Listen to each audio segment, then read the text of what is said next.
Dando bom dia para todas e para todos. Chegamos no nosso último dia de curso. Esses 3 dias que têm sido realmente muito intensos e espero que muito proveitosos para todas e para todos. Tem sido uma grande alegria para a gente, uma grande surpresa o interesse, né? Ontem eu estava passando as mensagens que a gente veio trocando aqui do Instituto, quando a gente estava comemorando, quando deu 80 inscritos. No final, a gente conseguiu fechar 1.300 inscritos, né? De todos os estados do país, os 27 estados, e mais de 220 cidades, o que é algo realmente fantástico, que nos surpreendeu. E a gente quer fazer um agradecimento muito grande a cada um de vocês que estão aqui abrindo mão do seu tempo, do seu trabalho, ou de estar com a sua família, para a gente estar compartilhando aqui conhecimento juntos, nesse curso que abre uma nova etapa do Instituto Cidade Segura. Uma etapa onde a gente vai trabalhar ainda mais a difusão de conhecimento, né? Com essa grande receptividade que o curso teve, a gente decidiu antecipar um projeto que a gente já vinha planejando, de criar uma academia nacional de prevenção à violência baseada em evidências, onde a gente vai produzir e disponibilizar cursos mais profundos do que esse, né?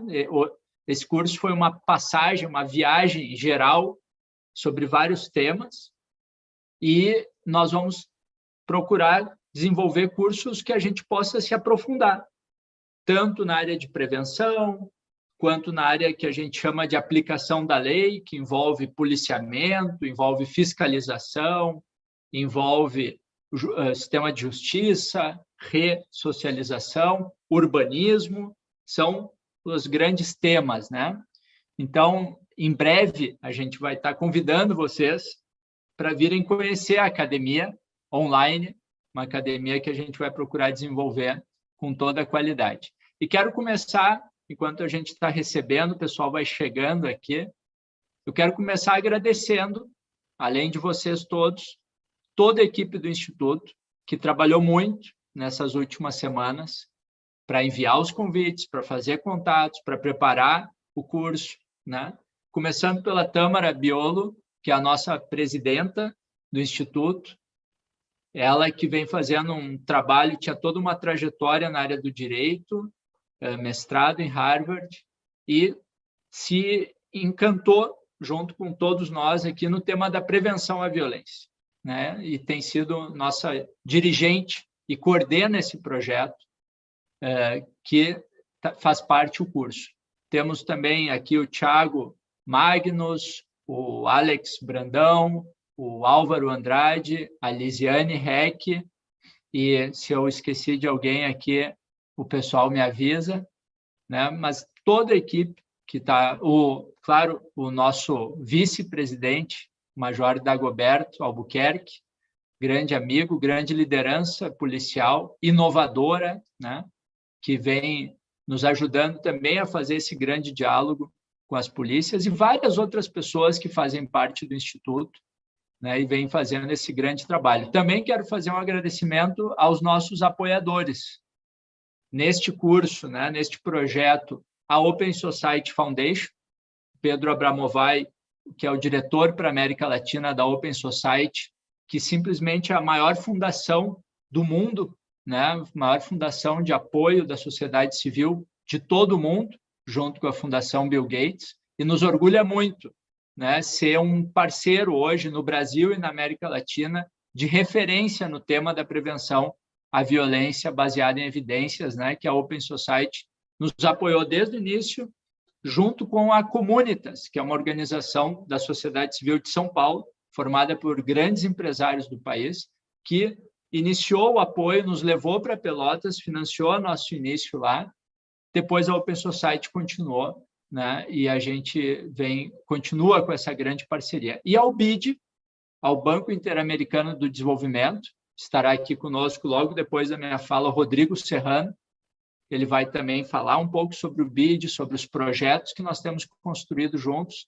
Já são mais de 2 anos e meio de colaboração intensa, parceria com o BID, que nos orgulha muito, né? Hoje o BID é a grande agência, né? O grande banco que é formado por vários países de toda a América, né? E que vem financiando a inovação da segurança, né? Vem apoiando não só com dinheiro, e é muito importante, todos nós sabemos, mas com conhecimento inovador, né? Puxando a segurança pública do continente e do Brasil para um novo patamar, para o patamar das evidências, que é o que a gente vai conversar hoje.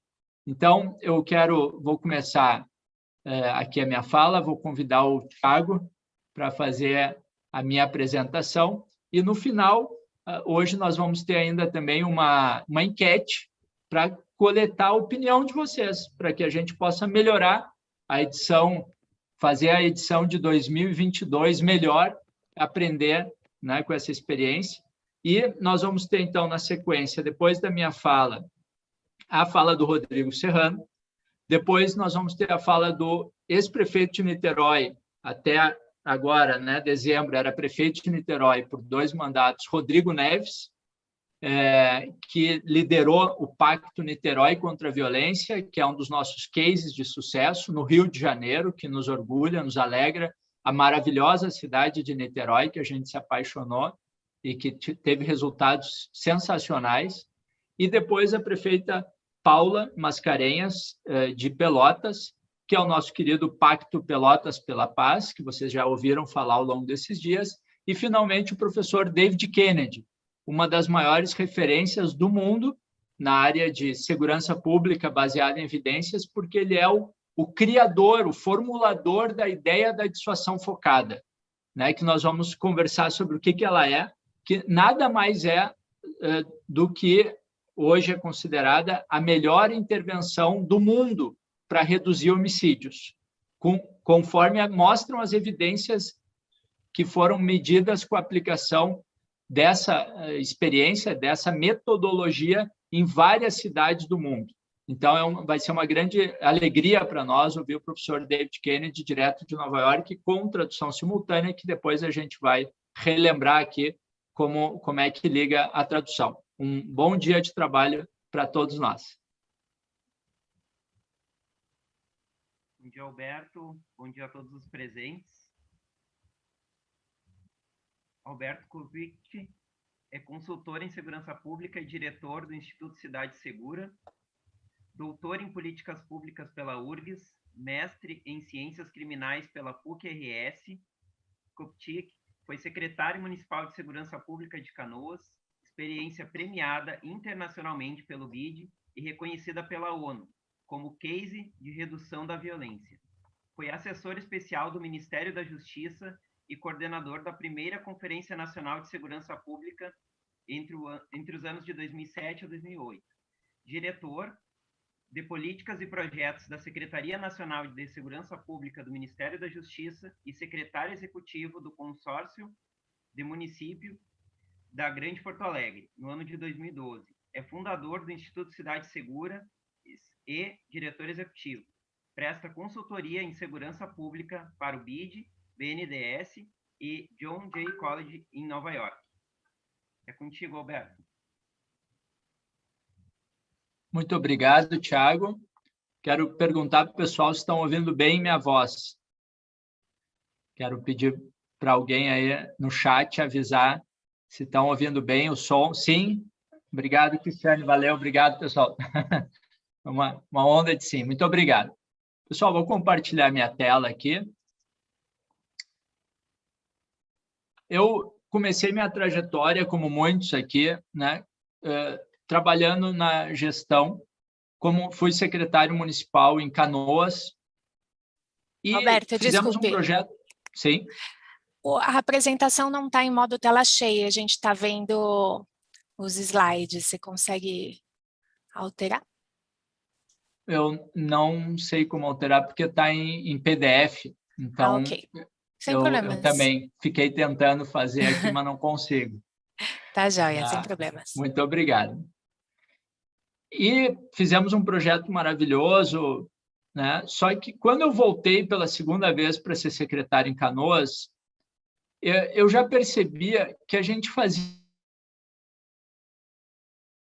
tudo com muita vontade, mas eu sentia falta de embasamento, né? Minha irmã trabalha na área da saúde, doutora na área de saúde pública, e eu via as discussões dela, né, tomando decisões, sempre começava com, mas como é que é a evidência sobre esse assunto? E eu percebia que na área da segurança a gente não falava nisso, né? E aquilo ficou me incomodando, né? E aí, a partir da minha volta para Canoas, o prefeito disse assim, estamos em crise fiscal, em crise de segurança, foi um dos piores anos do Rio Grande do Sul. A gente tem que cortar em 30% o recurso e temos que conseguir melhores resultados, né? E aquilo foi um salto, né? Foi um choque que me fez e a toda a equipe dizer o seguinte, não, nós não podemos desperdiçar recursos mais, a gente precisa buscar o melhor conhecimento sobre o que funciona. E aí a gente mergulhou na internet. Não tem nenhum segredo que eu quero mostrar para vocês é que a gente foi pesquisar isso sozinhos, né? Infelizmente, não existe curso no Brasil, até agora, pelo menos, sobre segurança pública baseada em evidências. A gente tem vários cursos no Brasil de criminologia jurídica, que é muito importante, é lógico, o direito, né? As leis, o direito penal, as críticas ao direito penal, o direito penal mais duro, menos duro, a criminologia sociológica, as raízes da violência, as relações entre polícia e sociedade, assunto muito importante. Várias outras áreas, a psicologia também aporta conhecimento, mas o que a gente estava buscando era conhecimento para tomar decisões como gestores. Aqui agora, o que a gente faz para reduzir roubo, né? Para reduzir homicídio?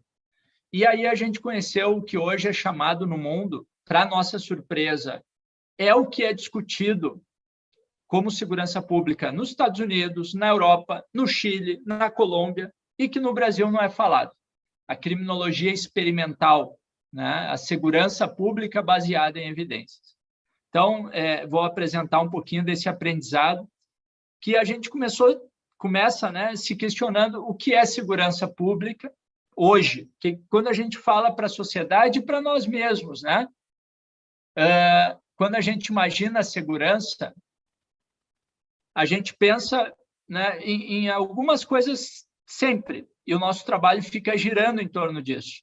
Prender bandido, atender chamado, fazer mais patrulha, investigar mais crime, julgar mais gente e prender mais gente, botar mais gente dentro do sistema prisional, né? Essas são as ideias chaves que formam o que hoje a gente chama modelo tradicional de segurança pública, que foi um avanço, né? No século XIX, quando surgiu a polícia moderna, tudo isso foi muito bom. As centrais de emergência, lá nos anos 20 do século passado, quando começou a surgir o telefone, o carro, né, o rádio HT, isso foi uma revolução. E a polícia se modernizou e os crimes caíram por causa disso. Mas esse sistema entrou em crise nos anos 60. Não vamos debater os motivos aqui, daria para a gente fazer muita tese sobre os motivos, mas no mundo inteiro, inclusive nos países envolvidos e no Brasil, esse sistema começou a não funcionar mais. E os crimes começaram a subir a partir dos anos 60, no mundo inteiro, né? Mudanças nos padrões de comportamento, crise econômica, desigualdade, a questão das drogas se espalhou muito a partir daí, né? E aquele modelo ele começou a tentar responder mais rápido, mais fortemente com aquilo que se sabia. E não deu mais resultado. Não funcionava, tinha muita crítica a esse modelo, né? A gente vê aí as questões lá nos Estados Unidos do George Floyd, né? As manifestações. Isso é leve perto do que aconteceu nos anos 60 e 70, a partir de 68 até 72, 73, manifestações gigantescas, cidades inteiras, né, se mobilizando, confrontos e mais confrontos com as polícias no mundo inteiro, inclusive no Brasil. Né? Nós temos episódios da morte do estudante Edson Luiz, a passeata dos 100 mil no Rio de Janeiro. Só que o nosso continente mergulhou nos regimes autoritários, mas os países envolvidos, né, isso abriu uma revolução, que é o que a gente vai falar um pouco hoje, a revolução das evidências. Né? E quando a gente fala evidência, a gente não quer, assim, não é algo... Tudo agora a gente vai ter que olhar a evidência vai nos responder tudo, né? Todos os problemas. E nós não vamos mais ter ideologia. Não, não é verdade. Todos nós temos a nossa ideologia e é legítimo que tenhamos ideologias diferentes, inclusive. É uma conquista, né? Alguém é mais de direita, alguém é mais de esquerda, mais de centro, mais de cima, mais de baixo. Isso é bom. E é normal, e é para isso que existe a democracia. De vez em quando as pessoas vão querer uma linha um pouquinho, né, mais de aplicação da lei, outros momentos as pessoas vão querer mais prevenção social, e esse equilíbrio vai formando a democracia. Questões jurídicas, limites éticos, constitucionais, os papéis de cada um, questões econômicas, a crise econômica, o que dá, o que não dá para fazer, a cultura de cada instituição, das guardas aqui, de todo mundo, é normal e vamos continuar tendo as tradições e as crenças. Não, se eu botar mais viatura, que é o exemplo que eu vou usar hoje, vai diminuir o crime. Né? E nós vamos ver que nem sempre essas crenças são verdadeiras. O que nós estamos falando e o que se fala no mundo hoje é botar as evidências nessa mesa de discussão. A evidência tem que estar ali, assim como outros assuntos, a experiência de cada um, ela tem que estar junto para a gente formular soluções. Seja como um secretário, um diretor da guarda, ou até alguém que comanda uma unidade lá no território, ou alguém no nível estadual, como tomamos decisões, como gerimos os recursos públicos para obter o melhor resultado. E isso é muito importante, eu queria dar esse exemplo, que é um exemplo muito famoso. A Tâmara ontem falou sobre prevenção, deu um outro exemplo, né, do médico que descobriu que os médicos precisavam lavar as mãos antes de fazer partos das mulheres, que senão as mulheres morriam. Ele foi execrado, foi expulso, né, lá de Viena, morreu louco, porque ninguém acreditava nele, né, que os médicos estavam passando micróbios. E é muito difícil a evidência. De vez em quando ela se choca contra aquilo que a gente acha que funciona, que a gente está acostumado a fazer. E aqui tem outro exemplo. Esse Dr. Benjamin Spock foi um grande pediatra nos tempos dele, lá os anos 50, 60, e escreveu o maior best-seller, o livro mais vendido sobre a criação de crianças. E no livro dele ele dizia: é muito melhor, com base na minha experiência, dizia ele, né, de 40 anos de consultório, botar os bebês para dormirem de barriga para baixo, porque eles não correm o risco de estarem, né, de barriguinha para cima e vomitarem, se afogarem e morrerem, né? A morte súbita, que é um pavor aí de todos os pais, né, jovens. Eu, pelo menos, tive esse pavor. A gente fica ali olhando se está tudo bem. E ele recomendava que dormisse de barriguinha para baixo. Só que, quando ele escreveu o livro, já tinha evidência científica que era o contrário. Estudos mostrando que era o inverso. Morria mais se ficasse de barriga para baixo, se afogava na caminha, no travesseiro. E existem estudos hoje que, por causa do livro dele, as mães começaram a botar de barriguinha para baixo e se estima que 60 mil bebês, só por causa do livro dele, morreram asfixiados nos Estados Unidos. Então, quando a gente toma decisões com base na nossa experiência pessoal, isso é perigoso. Isso provoca mortes. Nós estamos trabalhando com segurança, nós não podemos errar, né? Então, a importância de nós usarmos um conhecimento científico mais estruturado, superarmos as crenças. E é isso que a humanidade vem fazendo. nos últimos 300 anos que a gente começou, né, a romper com a idade das trevas, que era muito baseado em crenças, né, coisas muito místicas, né, e começamos a usar esse conhecimento, o método para tentar descobrir o que funciona. É isso que estruturou a nossa sociedade e que fez uma grande revolução. Até a gente, 150 anos atrás, a idade média de vida, vejam esse gráfico, no mundo inteiro era 40 anos. Eu vou fazer 40 daqui a um mês, né? Já era um idoso. E hoje a gente já está chegando, né, nos 90, nos 100, vamos vencer o Covid com a ciência de novo, né? E porque as evidências mudam o mundo, né? Tem mudado todas as áreas de conhecimento da nossa sociedade. Mas aí, gente, eu queria conversar o seguinte, quando a gente começa a falar de evidência, aí todo mundo começa a dizer, eu uso evidência, eu faço programa baseado em evidência. Vamos conversar bem rapidinho aqui o que é evidência, porque eu fiquei com essa missão um pouco mais chata hoje, de falar um pouquinho dos conceitos básicos, né, para a gente usar, ou para a gente conhecer, pelo menos, como que isso é formado, né? Tem vários tipos de evidência. A gente tem evidência sobre o problema.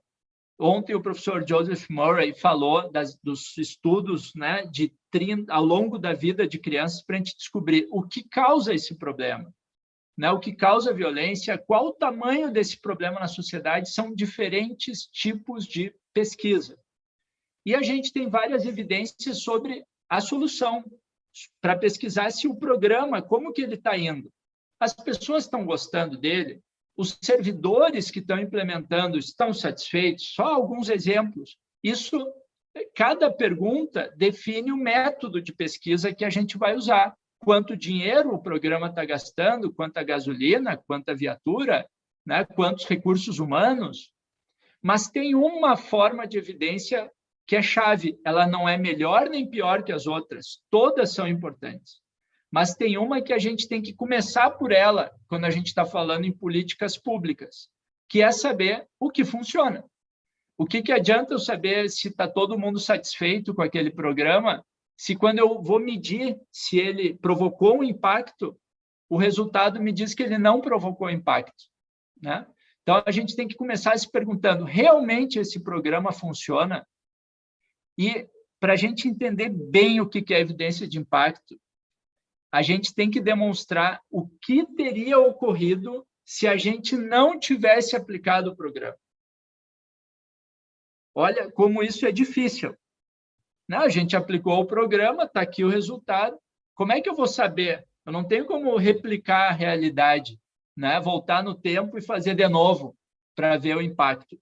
Por isso se desenvolveram algumas técnicas, né?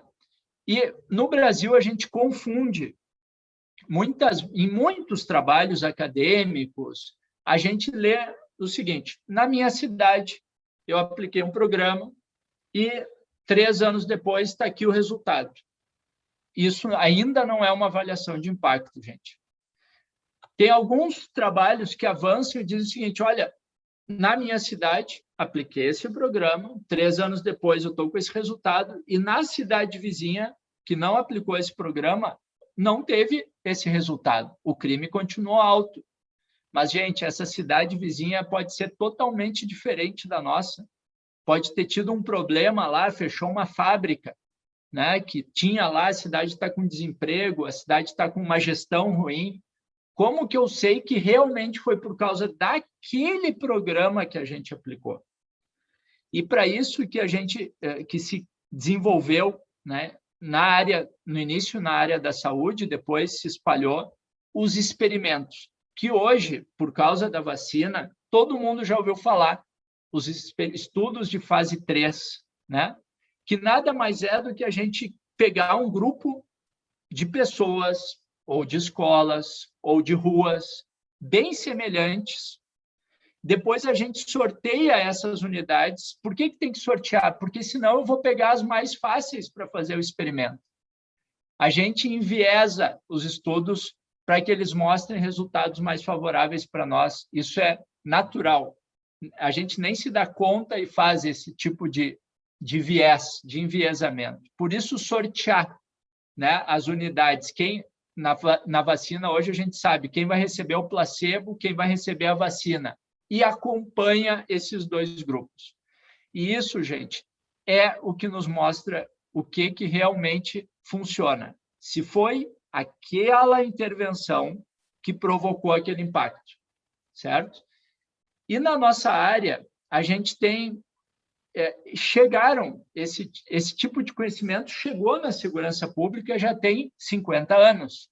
Em resposta àquela grande crise de segurança que eu falei para vocês nos anos 60, se começaram a fazer experimentos para medir o que funcionava. E os primeiros experimentos, eu peguei um deles na área de policiamento, mas isso também aconteceu na área de prevenção. Ontem eles falaram do experimento na escola Perry, com crianças. Uma cidade de 20 mil habitantes fez esse experimento, Perry Preschool, que é o experimento talvez mais importante de prevenção à violência, que eles acompanham as crianças até hoje, os filhos, e provaram que uma intervenção na primeira infância provocava um resultado ao longo da vida inteira de redução da criminalidade. E no policiamento, esse foi o primeiro experimento. Na cidade de Kansas, vou pegar esse exemplo, peço para vocês, mesmo quem não é da área, né, acompanhar, para entender a importância de um experimento. Eles dividiram a cidade em 15 blocos, mais ou menos semelhantes. Em 1/3 dos blocos, eles tiraram o policiamento ostensivo. Ele ficou só respondendo a chamados, sem patrulha. No outro, eles mantiveram como era. E no terceiro, eles triplicaram o número de viaturas.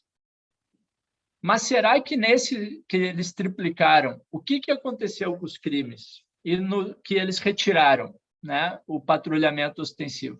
E o resultado surpreendeu a todo mundo. Nos blocos aqui de ruas que eles tiraram o patrulhamento, o crime subiu, como a gente imaginava. Mas nas ruas que triplicou as patrulhas, o crime não caiu. Mais patrulhamento daquele jeito que era feito não reduzia crime. Simplesmente aumentar o número de viaturas rodando nos bairros não provocava queda nos crimes. E isso era uma crença central do modelo de segurança pública. E é até hoje uma crença, né? A gente escuta falar muito sobre isso. E aí, uns pesquisadores se juntaram lá em 94, na cidade de Minneapolis, e disseram o seguinte: vamos testar o seguinte, vamos botar policiamento só naqueles pontinhos onde tem mais crime, porque eles descobriram que menos de 5% das ruas tinham mais de 50% dos crimes. Ali a gente estava começando a descobrir que o crime é muito focado em territórios, em horários, em grupos de pessoas. Alguns indivíduos cometem muitos crimes, né? Alguns fatores de risco influenciam muito. Tudo isso foi sendo descoberto e foi focando a segurança pública. E vejam aqui, me acompanhem aqui nesse gráfico, entre julho e outubro, eles aplicaram policiamento nos pontos quentes. A linha de cima é o controle, que não recebeu intervenção nenhuma. E a linha pontilhada é o grupo que recebeu. E os crimes começaram a cair fortemente, né, nesses lugares, mostrando que o policiamento em pontos quentes funcionava, enquanto que o policiamento ostensivo, sem ser nos pontos quentes, não conseguia reduzir os crimes, né?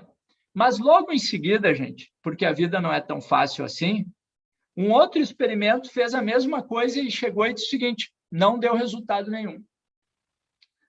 Então, como é que eu sei, e hoje em dia, em tempos de WhatsApp, é muito importante, como é que eu sei diferenciar? Porque tem experimento que mostra, né, que o ovo sobe o colesterol, outros dizem que o ovo não sobe o colesterol. É uma dúvida que eu tenho, estou com colesterol alto. Posso comer ovo? Para pegar um exemplo de outra área aqui. Como é que a gente sabe, né, isso? Através de um método que se chama revisão sistemática, gente. Se a gente só entender, não precisa entender todo esse gráfico aqui. O que é a revisão sistemática? É o oposto da revisão de literatura que a gente está acostumado a fazer nos nossos trabalhos. A gente faz uma grande busca estruturada na internet para garantir que a gente vai recolher todos os estudos já feitos sobre aquele assunto, os favoráveis e os contrários, né? Porque vai que eu sou um produtor de ovo, né? Não sou, mas, né, eu produzo lá, tem uma empresa de ovos. Eu vou pegar só os estudos que dizem que o ovo não sobe o colesterol. Como que a gente garante que essa pesquisa está realmente pegando todos os experimentos já feitos sobre esse assunto através da revisão sistemática, certo? Esse é o método que dá o salto na política baseada em evidências, porque é esse tipo de informação que a gente tem que buscar, né? E vou voltar, por exemplo, do policiamento em pontos quentes, porque desde aquele experimento em 95 é o assunto de policiamento que mais teve experimentos já feitos. Já foram 68 experimentos feitos sobre policiamento em pontos quentes.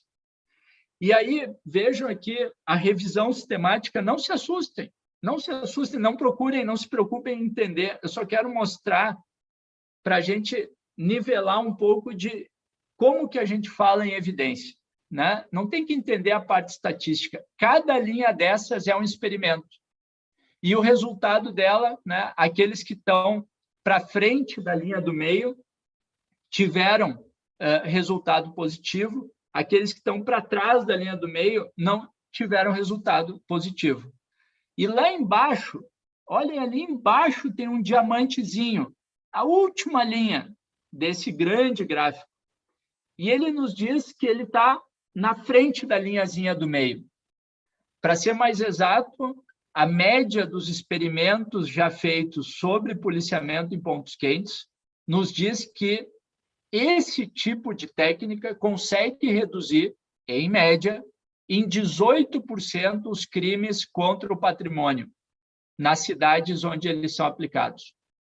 Isso aqui é um acúmulo de conhecimento muito grande. Porque o que se dizia? Não, se eu botar o policiamento aqui, o bandido vai para o outro lado. E não funciona. E nada vai funcionar. Não é verdade.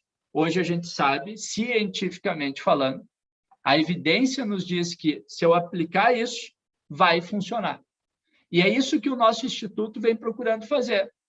A gente chega nas cidades, analisa os problemas junto com todo mundo e seleciona as metodologias, com base no que tem de melhor dos estudos, nas últimas revisões temáticas feitas. E, para nossa alegria, como também o professor Joey disse ontem, grande parte do que a evidência internacional diz que funciona, funciona no Brasil. Vem funcionando muito fortemente quando a gente aplica. Então, só para a gente fechar essa parte aqui, pessoal, vamos só entender o seguinte: o que é evidência? Não é mensagem de WhatsApp, certo? Essa vamos deixar de fora, a não ser que seja um convite para o nosso curso. Opinião de especialistas, que é válido. Eu dou muita entrevista também, eu acho que... Mas vamos com calma. Para nós, isso não tem grande força. Relato de casos. A gente teve o Guacero contando da experiência da Colômbia, o Beltrame falando das UPPs. É importante, mas isso ainda não é um experimento, né? Depois a gente tem esses estudos que conseguem avaliar o impacto e a gente tem, finalmente, as revisões sistemáticas, que juntam todos os experimentos já feitos e que nos dão a melhor evidência para tomarmos decisões sobre o que fazer. E hoje, na nossa área, a gente já tem um conhecimento muito, muito grande, muito rico nessas famílias aqui, na prevenção social, com os programas. A gente já falou, né, treinamento parental, socioemocional, a terapia cognitivo-comportamental. Na prevenção situacional, a gente vem aqui com urbanismo, iluminação, a questão do álcool, vários outros assuntos que mexem na situação, nas condições ali do território, da violência, do ambiente. O policiamento, a fiscalização. na justiça criminal, né? Temas polêmicos. Bom, reduzir a maioridade, reduz crime ou não? Não vou entrar nesse debate, temos evidências no mundo inteiro já coletadas sobre isso, depois cada um pesquisa para formar sua opinião, né? De novo, a questão ideológica de cada um é importante, mas vamos conhecer um pouco a evidência para talvez mudar de opinião para um lado, para o outro, e criar um campo mais técnico de segurança pública. Nossa área tem que conseguir superar a questão ideológica e vir para a questão mais técnica, né? Não importa para um médico se ele votou em A ou em B, né? Para fazer uma cirurgia, para receitar um medicamento, ele tem que usar as melhores evidências do mundo. Isso, inclusive, está no código de ética do médico, né? A evidência é a base da tomada de decisão do médico. Inclusive, se amanhã sair um estudo, uma revisão sistemática mostrando alguma coisa diferente, ele tem que mudar a prática dele. A gente não pode ficar com a mesma prática a vida inteira, porque as evidências vão acumulando conhecimento e nos mostrando novos caminhos. E hoje a gente já tem no mundo, o Rodrigo Serrano vai falar logo em seguida de uma grande novidade que a gente vem ajudando o BID a construir com muito orgulho, mas a gente tem no mundo bancos de evidências, repositórios, sites, portais de evidências, que mastigam aquele gráfico todo estranho que a gente viu e são montados para os gestores para a gente entrar lá, colocar o problema que está vivendo e já conhecer a evidência. Porque a gente não tem tempo para ler teses, para ler estudo, para aprender estatística. Então, esses portais são muito potentes para isso, mas não temos, até hoje, pelo menos, nenhum em português, o que torna muito mais difícil a gente conhecer isso. Então, vamos fechar aqui, lembrando, né, que desde os anos 70, então já são 50 anos de revolução das evidências, experimentos e mais experimentos sendo feitos para descobrir o que reduz violência nas sociedades, depois as grandes revisões sistemáticas juntando esse conhecimento e os portais. Isso aqui é o que importa, né, para a gente conversar sobre evidências, cada um na sua área, conhecer. E hoje a gente tem no nosso navegador da internet um botãozinho traduzir. Ele traduz, pode navegar nos portais, mesmo que...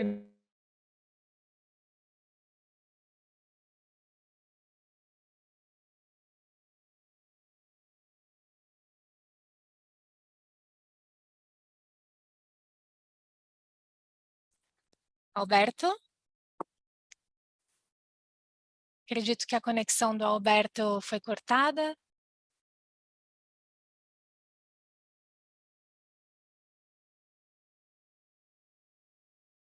Pedimos um momento a todos, por favor. Estamos reconectando o Alberto.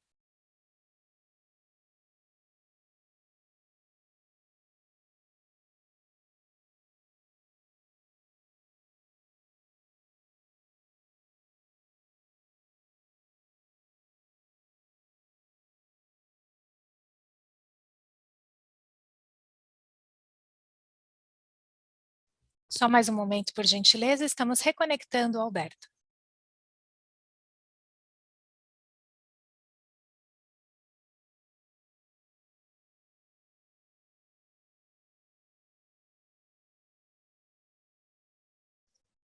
Olá, pessoal. Desculpa, faltou luz aqui em casa. Conectei no celular agora. Perdão, mas a empresa de energia não estava gostando aqui, tá? Então, vou retornar aqui para finalizar.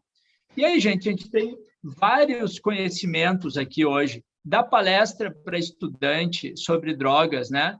Eu vejo muita gente falando do ProERD, né? O ProERD, no início dos anos 70, ele se espalhou, todas as polícias começaram a fazer, mas as avaliações de impacto começaram a mostrar que ele não só não funcionava, como ele fazia os jovens consumirem mais álcool. Ele dava a ideia, para quem ainda não tinha tido a ideia de consumir álcool ou maconha ou outras drogas. E por isso o ProERD chegou a ser proibido nos Estados Unidos. Daí, então, o pessoal se juntou com as universidades, fez uma nova versão do ProERD. E essa nova versão, as evidências ainda não estão claras se funciona ou se não funciona, certo? Então, vamos conhecer a evidência. Tem um experimento sendo feito com a Polícia Militar de São Paulo.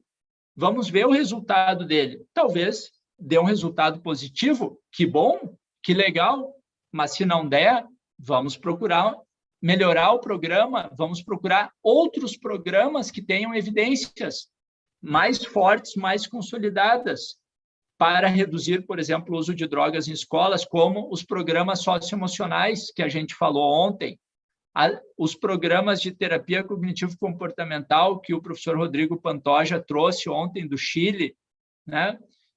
O patrulhamento em pontos quentes, os homicídios provocados por grupos, que a gente vai conversar que hoje com o David Kennedy, que é o grande problema das cidades brasileiras, né? Esse mata-mata, né, entre os grupos de traficantes, grupos criminosos. Isso nos fez chegar nessa nova concepção, que muitos já falaram aqui, mais proativa. A gente não espera o crime acontecer, a gente cria um plano da cidade, né? A gente é focado, a gente vai aonde tem que ir para fazer o que tem que ser feito com a melhor técnica possível, de forma integrada, não sozinho. A gente sabe que o ponto quente, por exemplo, se a gente vier com iluminação, com limpeza, funciona muito melhor junto com o policiamento. Várias áreas de conhecimento usando ciência. Mas, para encerrando, a gente tem uma redoma de vidro no nosso país. Essa informação simplesmente não chegou no Brasil até hoje, né? Ou está chegando muito devagar, né? A gente está 50 anos atrasados. Eu fiz uma revisão sistemática, primeira da América Latina, para descobrir o que realmente já tinha sido feito de estudos, se já tinha sido feito algum estudo para avaliar impacto. E, para minha grata surpresa, eu encontrei 41 estudos, o que pode parecer pouco, né? Mas foi muito mais do que eu imaginei encontrar. 41 estudos que já avaliaram com alta qualidade de método científico o que funciona, certo? E aqui tem um resumo. Gestão por resultados, os nossos GGIs provocam, os observatórios que a gente falou no primeiro dia, análise criminal aqui, provoca impacto. O programa Fica Vivo de Minas Gerais, recomendo a todos conhecerem. Criar guardas municipais, olha que interessante, reduz o homicídio, né? A questão de armas, assunto polêmico, mas a evidência, por enquanto, vem nos dizendo que no comércio ilegal de armas, reduzir, né, a circulação dessas armas reduz homicídios. A Lei Maria da Penha em feminicídios, o policiamento de proximidade, como a UPP, reduz a letalidade policial, restringir horário de venda de bebidas e melhorar a performance do sistema de justiça. Não dá impacto, né? Só vou dar como exemplo aumentar o encarceramento. Não é uma opinião, é o que as avaliações disseram, né? Não provoca mais impacto. Aumentar o número de presos não reduz o número de homicídios no Brasil, né? Isso é uma evidência científica que é o que a gente sabe hoje no Brasil, né? Então, fica esse convite para quem quiser conhecer a revisão sistemática. E é isso que a gente vem procurando fazer, gente, para resumir e finalizar o nosso instituto, né? E os parceiros que a gente vem trabalhando para produzir evidências, sistematizar essa evidência, traduzir essa evidência para o gestor como vocês, que está aí na ponta, o servidor público que está lá na escola com os alunos, né? Mas aí entra a parte de vocês. Tem que usar a evidência. E esse é o nosso grande convite para todos vocês, para a gente aprimorar o conhecimento.